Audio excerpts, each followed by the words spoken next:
Hi, time for an apartment house entry intercom video. And I haven't made an apartment house entry intercom video in quite a long time. This is a NuTone Model 478, and this is actually a unit. It was sent into me by a fella from Maine. We don't have a lot of customers in Maine. And he sent it to me. I actually worked on this about a week or 8 days ago. And he sent it in to me because it had a very specific problem, which was the door release wouldn't work any longer. This particular 478 was manufactured in 1992, so it's 30 years old. While it was here to repair that specific problem, I also rebuilt it because it's 30 years old and they accumulate a lot of time and they need to be rebuilt thoroughly so they're reliable for like another 30 years or so. It's just a single circuit board on the inside. That rebuild, let's turn the power off so we don't get a spark somewhere. It involves replacing this, these two down here, these three over here, this, clean the relay. It was what I referred to as an unremarkable repair because it was an ordinary 478. It had ordinary 478 problems and it was an ordinary 478 rebuild. Nothing spectacular. When I was done with it, it was hooked up to my normal testing setup, which is I have it wired to a door station over there on the end of the workbench. I have power. I have it wired up to a single N45 apartment intercom station because that's what works with this system. And I wire up a real honest to goodness NuTone DR1 in brass door release to it because that's what it was really designed to turn on. Tested it, everything worked fine, adjusted the volume and the frequencies and stuff so it would work well, and packed it up and sent it back to the guy. He got it back, he put it back in, he said he labeled all the wires, and I believe he probably did, hooked it all back up, seemed to work kind of like maybe once, and then couldn't get any communication. I think the door release worked, he said, but on the building, but he had a lot of problems. We went through some basic troubleshooting. He was pretty certain it was something that he did wrong, and that's probably not the case. I told him all I can say is pack it up and send it back and let me look at it again. When I got it here, before I took it apart, before I opened it up, I set it up with the test setup again to see what I would get. Flipped on the power, intercom worked. Let's turn it back on. Can hear, can talk. If I hooked the door release back up, it would buzz when I moved the door release switch. It all worked fine, except I noticed something that was unusual. So the little orange wire right here, this one, this is the ring common wire, and on the back of the 485, the other end of the orange wire is connected to the ring common terminal. And that's an individual wire for this particular station, and the way it's supposed to work is it would be wired through a push button on the directory, so it makes a connection here on the ring common terminal. So when you touch the wire here, it rings in that apartment. Pretty simple. I noticed that when I first turned it on, the ring common, when I would touch the screw, it didn't ring in the speaker. And I waited a little bit, like a minute, and then I touched it, and it did work. And I thought that's kind of odd. So I used my meter and I measured some things for continuity to see what was going on. I couldn't find any real problem there. So I did the next best thing that I could think of to do, which was I flipped the power off. I let it sit for a minute or two. Then I flipped the power back on to see what I got. And it did kind of the same thing. It didn't want to ring when I touched the wire to the screw.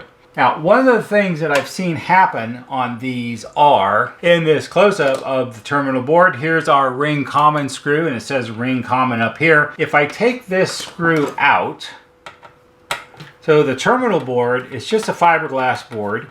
It's got these round pads here, where the back of the screw head presses against it. When you put the wire into the screw and tighten it down, it sort of bites into the copper and makes a connection. And then there's copper traces under the solder mask. The solder mask is the green stuff, and that's how you make a connection. Now, I have seen on some 478 amplifiers where this style of terminal board with the bare copper pads, which is different than this style of terminal board, this is later, where the round pads have solder on them. They're coated with some solder. That was done, I think, either just part of the reflow process to make this board. Maybe it was more automated than when this one was made. And I think it was also probably done because when you put solder on here, the copper here tends to tarnish. And the tarnish on the copper is like an insulator, and you don't always get a good connection. One of the things I probed around for, and I'll see if we can duplicate it here for you to see, was to see if I was getting a good connection from underneath the screw to the pad to the top of the screw where it was making a decent connection. And on this one, it seemed okay, but down here, we have these two screws, which are hard for you to see.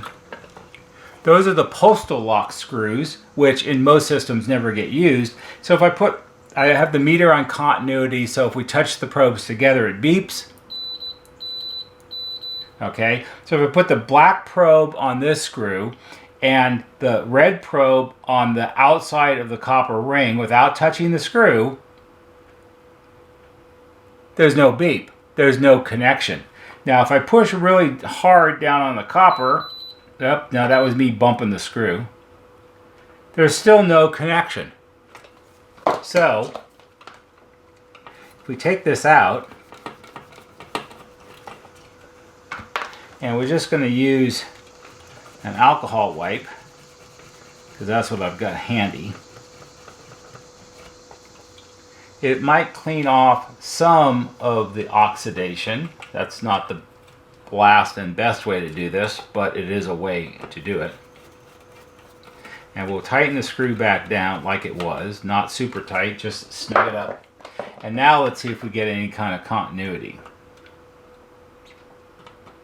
No. Now if we go from the pad up to the terminal up at the top, there is continuity.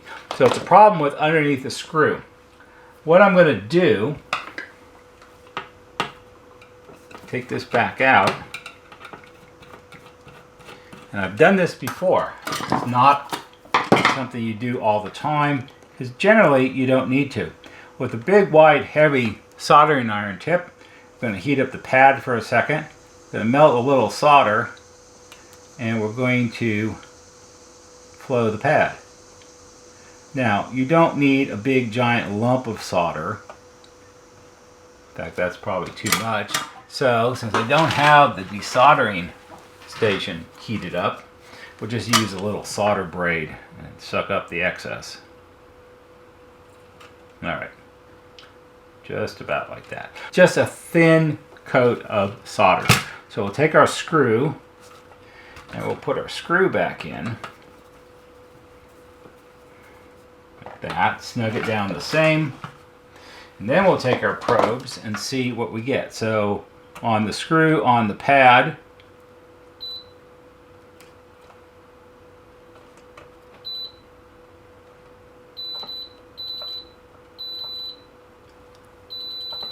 and you have continuity. So I think what's happened on this, we have two things. There's another thing I found also. I think the copper pads have oxidized enough that they're not making a good connection under the screw. The other thing in peering at things, because that addresses one issue of why, hey, I couldn't get it to work, because maybe some of these other ones are bad and it's like loose or broken connections. But the other thing, which I talked about in the beginning of the video, was when I would touch the ring common wire to the ring common screw, it didn't want to beep. It didn't want to ring in the apartment station. And then I turned it off, waited, turned it back on, tried it again, didn't work, then it did work. And the timing thing can throw you off. That's a rabbit hole you don't want to go down. There isn't anything in here that you have to like apply power, wait for it to warm up. This is a solid state unit. You apply power, boom, it's ready to go. It doesn't work that way. You could have like a solder joint problem or something like that, which is actually kind of the direction we're going in. One of the things I started looking at was to make sure that the way the terminal board plugs into the socket on the back of the main board, which I can show you. So on the back of the terminal board, you got these big giant chunky pins, and they plug into this socket on the board. They plug in from this side. They go into the holes like this. And when you put this together, you have to push the terminal board down pretty hard to get it into the socket. And that could make stress on all of these solder connections across here, and maybe there was a cracked solder joint and that was accounting for why it didn't want to work right away. So I touched all of these up, and then of course, because you're looking for a problem that's unusual and you're not sure, I put the magnifiers on and I very carefully inspected each of the other ends of the pins where they're soldered onto the pads here on the circuit board, and this is mine and this is his, and what I found was many of these had little tiny fractures in the mound of solder around the pin, and that's not good because it only takes a microscopic crack in the solder to lose the connection, and that could have something to do with why this wasn't working. So I touched all of these up. There was not an abundance of solder on these. These are really heavy pins and a lot of force when you push them down, and I would say that they were being really cheesy with the solder the day this one was made, so I added more and then I put it all back together and turned it on, and now it seems to work every time. So let's go ahead and put our ring common screw back in like this, and we'll turn it on and we can talk and we can listen. And I suppose if we're going to be good sports about it, we should hook up our door release so you can see that work.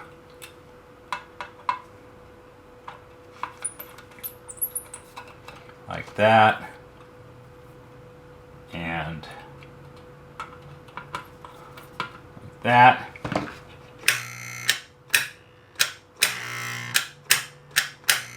You can hear it buzz. And if we do the ring common, just touching just the screw,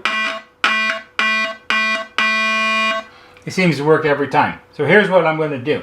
I'm going to take all the wires off this. I'm going to take all the screws out of the terminal board, and I'm going to flow solder on all the pads underneath the screws. Now I've done that before. Sometimes amplifiers like this are mounted in the wall behind the entrance directory, so they're just inside the wall but on the outside of the building. And they're exposed to a lot harsher weather conditions and things in those installations. And I've seen these where these pads have turned completely brown and there's no way you're ever going to get a decent connection on it. In those cases, you actually have to use some fine polishing compound to polish off the oxidation and then flow solder on them so you get a decent connection. This particular one, this is like in a utility closet with the electric meters and the phone equipment somewhere on the sort of interior of the building. So it's not exposed to bad weather, that's why it's so clean. But even so, after 30 years, apparently these need to be touched up, as did these. So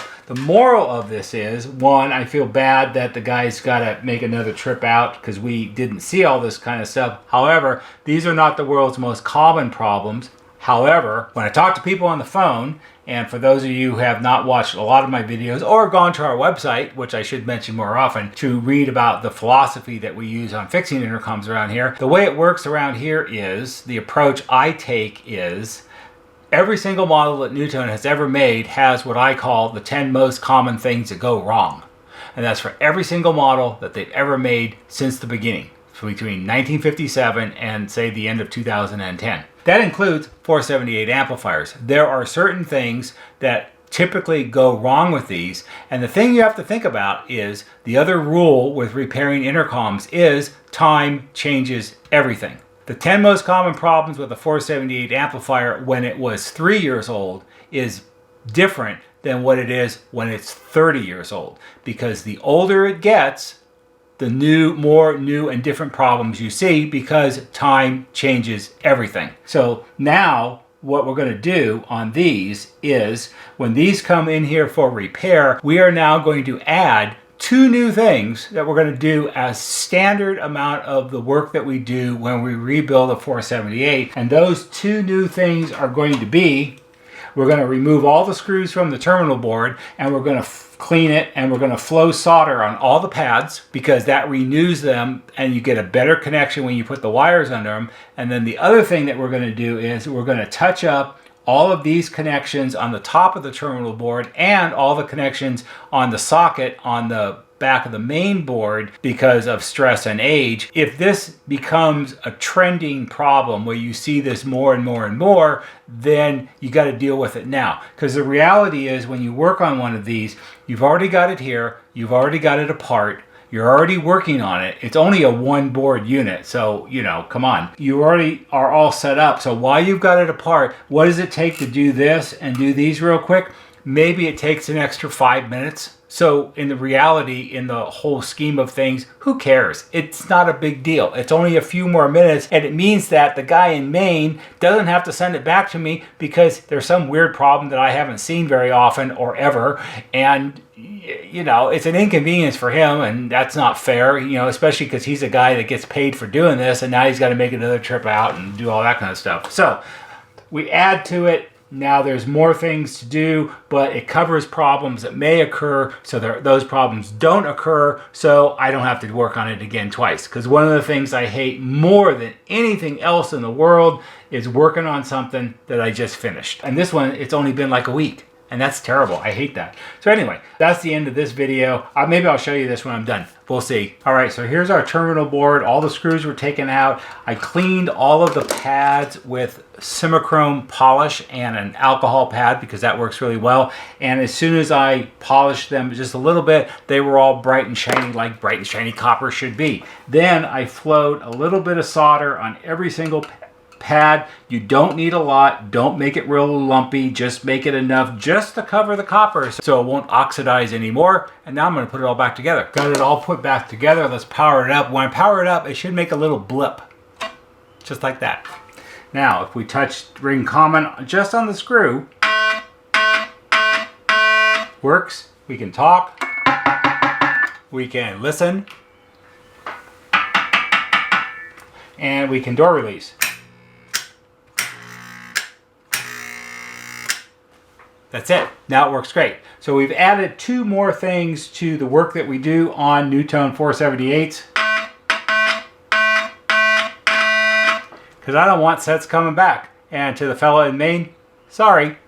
I hope you found this interesting, and maybe for someone it will be helpful. These are the simple kind of things that sometimes get overlooked, even by me. They're easy enough to solve. Bad connections are always a problem. Hopefully it won't ever happen again. If you found this interesting or it's helpful to you, give it a thumbs up on YouTube because that helps us just a little bit. There'll be a banner right here that shows you how to subscribe. Go to our YouTube homepage, click on the bell, and when you click on the bell, click on it to receive all notifications. And every time we post a new video, you get a notification and you can watch it.